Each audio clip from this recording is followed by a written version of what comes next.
नायगिरि साफ्रोमखौबो सिगाङावनो बरायग्रोना लाबाय। बे समाव दंफैयो आङो गसाइगाव महकुमानि सिङाव थानाय दायनिमारि संकस खेराइ फुजा फोरबो फालिग्रा जायगायाव। दा बे खेराइ फुजा फोरबो फालिथायनि कनभेनर बिथांनिफ्राय जोङो मिथिना लागोन बे खेराइ फुजा फोरबोआ सानबेसेनि हाबाफारिजों खुंजानो गोनां बेनिफ्राय जोङो दा मिथिना लागोन। दिनै सार जे संकस खेराइ फोरबो बेखौहाय फालिदों बे सानबेसेनि हाबाफारिजों खुंथाय जागोन?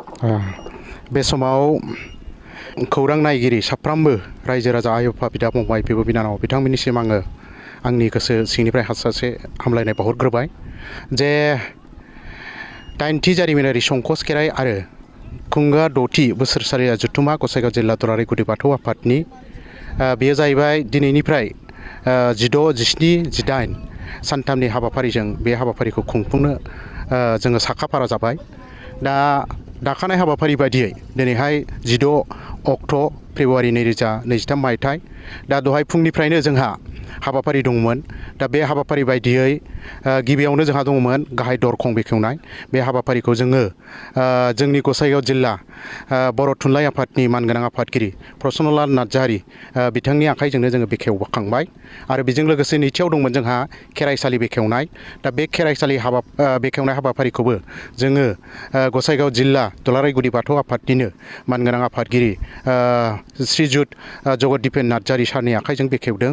आरो बिनि थामथियाव जोङो बेखेवदों आलासि जिरायसालि। दा बेखौबो जोङो बेखेवदों जोंनि गसाइगाव जिल्ला दुलाराय गुदि बाथौ आफादनिनो बोसोनगिरि मानगोनां जिरेन कुमार बसुमतारी बिथांनि आखाइजोंनो बेखेवदों। लोगोसेयै मावसोमबादा बेखेवनाय बेखौ आंनि आखाइजों बेखेवदों। आरो दंबावोमोन जोंहा थान्दै बादा बेखौ जोङो कुसुगाव दख'रा बर' हारिमु आफादनि आफादगिरि मानगोनां फाथांगा नार्जारि बिथांनि आखाइजोंनो जोङो बेखेवदों। आरो बिनि उनावहाय एसे आगोलावसो जोङो गाहाय सायनासालि बेखौ जोङो जोंनि खुंफुं आफादनि मासिगिरि मानगोनां रुबुल चन्द्र ब्रह्म बिथांनि आखाइजोंनो जोङो बेखेवदों। दा बे हिसाबै दिनै जोंनि हाबाफारिया दा बेसिमाव दङ।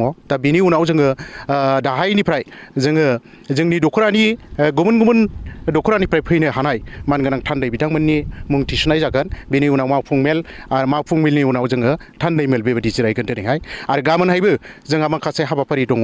दा बे हाबाफारि हिसाबै जोंहा बेवहाय गोनांथार हाबाफारिया जाहैबाय जे गसाइगाव जिल्ला दुलाराय गुदि बाथौ आफादनि गागि आफाद, लाइमोन आफाद आरो माइनाव आफाद बेखौ सिफायनानै जोङो गोदानै दागोन। लोगोसेयै दुलाराय गुदि बाथौ आफाद मिरुनि बिथांमोनहाबो बेवहाय हाबाफारि दङ। बे हाबाफारियानो जाहैबाय बाथौ खान्थिजों हाबा होनाय।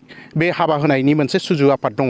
दा सुजु आफादफ्रा बेखौ सावरायनानै थि खालामगोन। लोगोसे बिथांमोनहाबो बाव थान्दै मेल जिरायनानै माखासे हाबाफारि लागोन। आरो फैगोन 18 जेनाखि फेब्रुवारि ओइदिनखालि जोंहा मोनसे रायजो राजा मोनसे अपेन सेसन लानाय जादों। दा बे अपेन सेसनाव जोंहा हाबाफारि बायदियै जोंनि बिटिआरनि मानगोनां मावफुं सोद्रोमा श्रीजुत प्रमद बर' बिथाङा गाहाय आलासि महरै बाहागो लाफैगोन। आरो बेजों लोगोसे गुबुन गुबुन आलासि बिथांमोनहा बाहागो लाफैगोन। आरो जोंहा ओइदिननो बेवहाय जोंहा खेराइ होनाय जागोन। लोगोसेयै गारजा होनाय बे हाबाफारिबो दङ। आरो देग्लायनि बोसोर बे हाबाफारिया जोंना सोलिलांबाय थागोन। बेवहाय जोङो मोनसे गोदान बोसोर फैनाय लोगो लोगो गोदान मोनसे बेवहाय साहस लानानै मोनसे गोदान मावथायनि हाबाफारि लानानै जोङो बेबायदिनो बोसोरफ्रामबो जोंनि बे खेराइ हाबाफारिया सोलिलांगासिनो थागोन।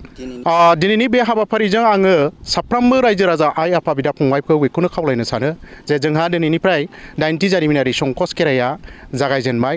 आरो बे हाबाफारिया जोबजासे जाहाथे बयबो लैहोर लैहोर फैनानै जोंखौ जेरैबोथिङै मदद खालामफैयो बिनि थाखाय आङो गुरैयै एखेबारे आखाइ खबजोबै बिथांमोनखौ आङो खावलायहरो। बे समाव जोङो बिथां कनभेनरनिफ्राय जोङो मिथिना मोनबाय जे फैबाय थानाय समावबो दिनैनि जेबायदि खुंफुंनाय खेराइ फोरबो बे फोरबोआ खुंफुंजाबाय थागोन होनना जोङो मिथिनो मोनबाय। दा जोंनि मोगा मोगि जे हाबाफारि लानाय बे मोगा मोगि हाबाफारिया एसेयावनो थुंगिबाय।